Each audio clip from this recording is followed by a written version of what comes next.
بسم اللہ الرحمن الرحیم۔ I am doctor Tanveer Arshad Chaudhry, family physician expert and family medicine. آج ہم اپنے viewers, followers, patient, friends and family کے ساتھ ایک اہم ٹاپک کے اوپر گفتگو کریں گے، جو زبان زدہ عام بیماری جو لوگوں میں ہم اپنی پریکٹس میں دیکھتے ہیں کہ بے شمار نوجوان فیمیل لڑکیاں لڑکے ہمارے پاس آتے ہیں اور وہ کہتے ہیں جی ہمارا سانس پھول رہا ہے، ہاتھ پاؤں میں پسینے آ رہے ہیں، جسم کانپتا ہے یا ہمیں چکر آنا شروع ہو جاتے ہیں۔ تو ایسی صورتحال میں پھر ہم دیکھتے ہیں کہ ان کو کیا کرنا چاہیے، کیا نہیں کرنا چاہیے۔ تو ان ساری سچویشن کے مطابق جب بھی ہم پیشنٹ کی ہسٹری لیتے ہیں تو یا تو اس کو آکسیجن کی کمی ہوتی ہے یا وہ پیشنٹ کی آئرن ڈیفیشنسی ہوتی ہے۔ تو ایسے میں سمپلی بجائے اس کے کہ ہم اس کو بھیجیں کہ وہ اپنی ECG کروا کے لائے یا کسی ہارٹ اسپیشلسٹ کے پاس جائے یا کسی اور کو دکھائے، ایسا کرنے کی ہرگز ضرورت نہیں ہوتی۔ پیشنٹ کی جیسے ہی آپ ہسٹری لیں گے تو آپ کو پتہ چلے گا بعض کنڈیشن میں پیشنٹ کو کانسٹیپیشن بھی ہوتی ہے یا اس کو آکسیجن کم ملنے کی وجہ سے سانس لینے میں دشواری ہوتی ہے، ہاتھ پاؤں پسینے آتے ہیں، سانس پھولتا ہے، دل کی دھڑکن تیز ہو جاتی ہے۔ تو اس ساری صورتحال میں ہم سمپلی جو ہے وہ ان کا CBC ٹیسٹ کرواتے ہیں۔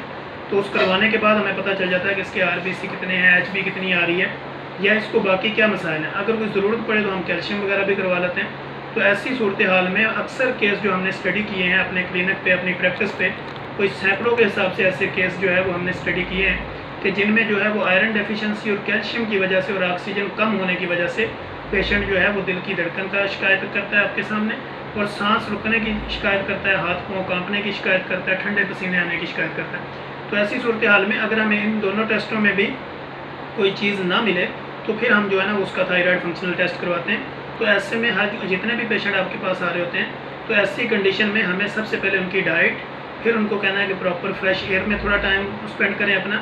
واک کریں، کھانے کے بعد پانی استعمال نہ کریں، چاول کے بعد کوئی کولڈ ڈرنک یا اس طرح کی چیزیں اپنی بند رکھیں، تازہ فریش فروٹ اور سادہ سبزیوں کا استعمال کریں، سادہ غذا لیں، پانی کا زیادہ استعمال کریں، چہل قدمی کریں، سانس جو ہے وہ لمبے لمبے اپنے ناک سے لیں، منہ سے چھوڑیں۔